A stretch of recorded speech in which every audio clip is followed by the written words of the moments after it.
Hello everyone, this is Mr. Hall and this is a quick video on polymerization. It's designed for people who are doing the IB in chemistry, but if you're doing A-level or even GCSE or anything like that, then hopefully it's useful for you as well.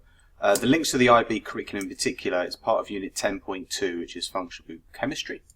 And the two descriptors are from application skills, and it's the outline of the addition polymerization of alkenes. It's basically like outlining what it is, and also the relationship between the structure of the monomer to the polymer and repeating units. It's kind of being able to work out what the monomer is from a polymer and vice versa.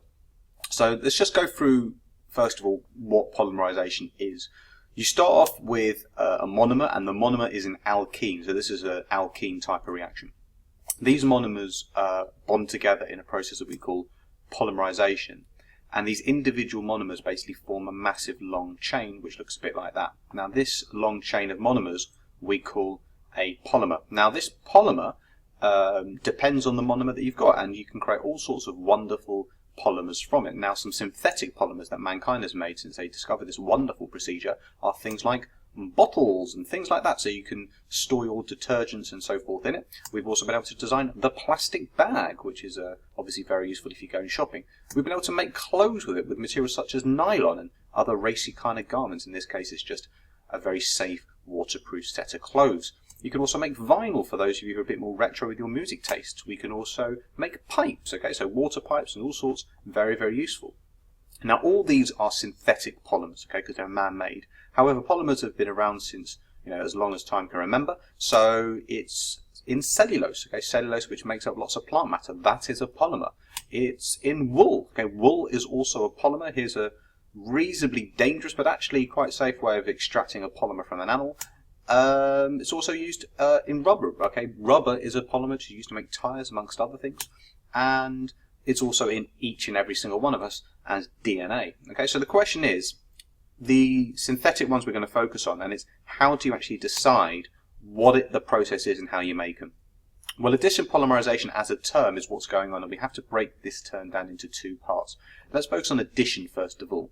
Now, addition is the name of the reaction because it refers to something that's being added to the alkene monomer, and in this case it's another alkene. You'd have lots and lots of them just basically bonding together to form a huge chain, and I'll show a diagram in a minute to help you understand what that means. The polymerization bit, it's a definition you need to know, is the monomers which are bonding together to form polymers. Alright? Now when you're drawing these polymer units, there's a couple of things that you have to remember. Now first off, you only have to draw one of the repeating units, otherwise you'd be there forever and that's a waste of time. Other things you have to remember is that you have to include brackets, you have to draw the continuation bonds through the brackets, and you have to write the subscript n, which I put in yellow there, on the polymer, and the coefficient n on the monomer. And I'll show you what that means in a second. And finally, omit the double bond for the polymer. Lots of students forget to do that, and they forget that the carbon can only make 4 bonds. So let's put this in action, okay? Those are the rules for drawing it, and we'll do it with the most basic one, which is ethene. So for ethene, I'm just going to draw it out here, okay, and it looks a bit like that. Now, due to kind of hybridization and the actual bond angles you've got, this actually quite accurately reflects it. Sometimes you see it sticking up, but that's, it's not right, but it's fine in the context of the question. So this has to undergo polymerization. Now in polymerization, this double bond breaks, okay? So what you're then left with after polymerization is the same thing, but instead of a double bond, there's now a single. So I have to include brackets around the thing that I've created. Now before I do that, I'm just going to draw all the other groups around it. And you have to draw them in exactly the same place.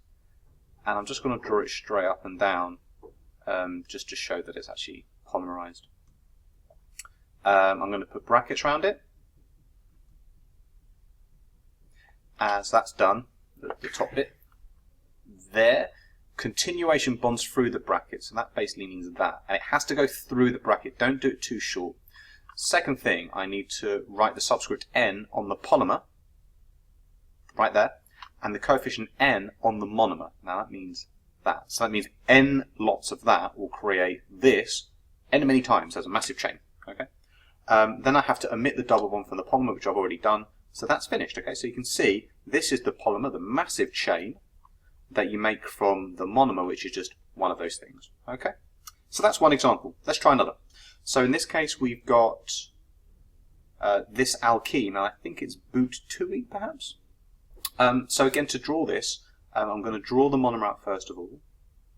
It doesn't really matter the angle that you do these for a lot of questions that you're asked. H3 there to do it properly, and let's put H here. So the first one, I need to include brackets in my polymer, so let's do that. I'm just going to draw all the groups out. Now, because I've got CH3 there, I need to do the same thing here. And don't get too confused if I've put the H3 on the left or right. It's virtually the same thing. I'm going to put H there, I'm going to put CH3 here, and I put H there. So I need to do my brackets first of all. That'll do. Okay, that's my first one done. Then I need to draw continuation bonds through the brackets, which is basically that.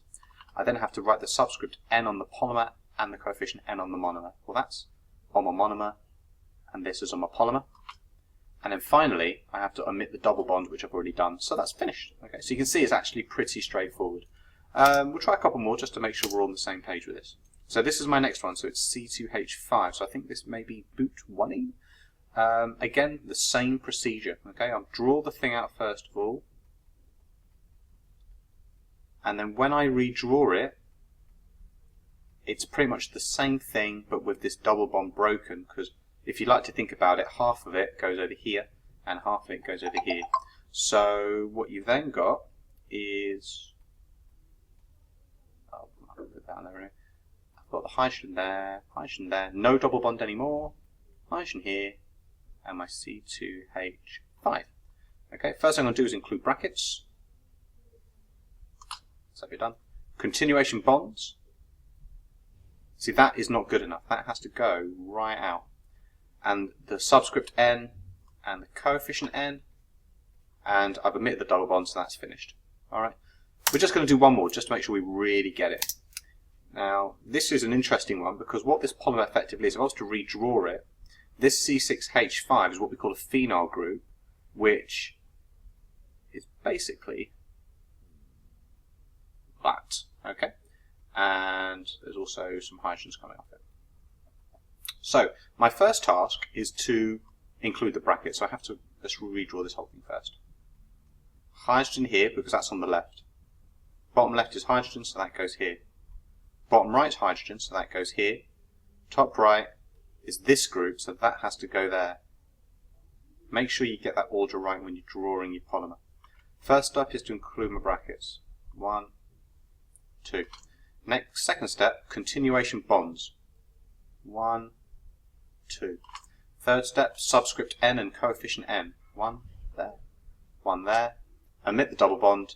I've done that as well. Okay, so that's simply how you can work out the polymer that you've got from the monomer, and working out the monomer from the polymer is simply going backwards, except you get rid of the brackets, you get rid of the n, and then you get rid of these continuation bonds and just put the double in. Alright, so I hope this video has been helpful, and good luck with the rest of your polymer drawings.